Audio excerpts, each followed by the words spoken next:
ಎಲ್ಲರಿಗೂ ಶುಭೋದಯ. ಇಂದು ನಾನು ಅಲಹಾಬಾದ್ ಸ್ತಂಭ ಶಾಸನದ ಬಗ್ಗೆ ಸಂಕ್ಷಿಪ್ತ ಮಾಹಿತಿಯನ್ನು ನೀಡುತ್ತಿದ್ದೇನೆ. ಅಲಹಾಬಾದ್ ಸ್ತಂಭ ಶಾಸನವು ಮೂಲತಃ ಕೌಸಂಬಿಯಲ್ಲಿರುವ ಅಶೋಕನ ಶಾಸನವಾಗಿತ್ತು. ಫಿರೋಜ ತುಘಲಕನು ತನ್ನ ಕಾಲಾವಧಿಯಲ್ಲಿ ಕೌಶಂಬಿಯಿಂದ ಅಲಹಾಬಾದಿಗೆ ಈ ಸ್ತಂಭ ಶಾಸನವನ್ನು ವರ್ಗಾಯಿಸಿದನು.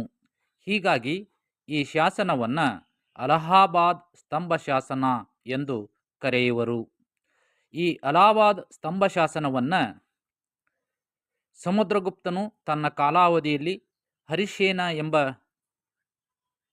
ಕವಿಯಿಂದ ಈ ಶಾಸನವನ್ನು ಕೆತ್ತಿಸಿದನು. ಈ ಶಾಸನವು 33 ಸಾಲುಗಳನ್ನು ಒಳಗೊಂಡ ಸಂಸ್ಕೃತ ಭಾಷೆಯಲ್ಲಿ ಇದೆ. ಈ ಅಲಹಾಬಾದ್ ಸ್ತಂಭ ಶಾಸನವು ಸಮುದ್ರಗುಪ್ತನ ಜೀವನ ಮತ್ತು ಸೈನಿಕ ಸಾಧನೆಗಳ ಬಗ್ಗೆ ಮಾಹಿತಿಯನ್ನು ತಿಳಿಸುತ್ತದೆ.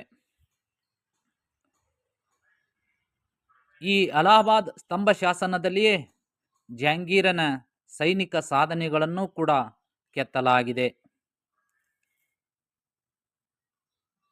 ಅಲಹಾಬಾದಿನ ಮೊದಲ ಹೆಸರು ಪ್ರಯಾಗ್ ರಾಜ್. ನಂತರ ಈ ಪ್ರಯಾಗ್ ರಾಜ್ಯಕ್ಕೆ ಅಕ್ಬರ್ನು ತನ್ನ ಕಾಲಾವಧಿಯಲ್ಲಿ ಅಲಹಾಬಾದ್ ಎಂದು ಮರುನಾಮಕರಣ ಮಾಡಿದನು.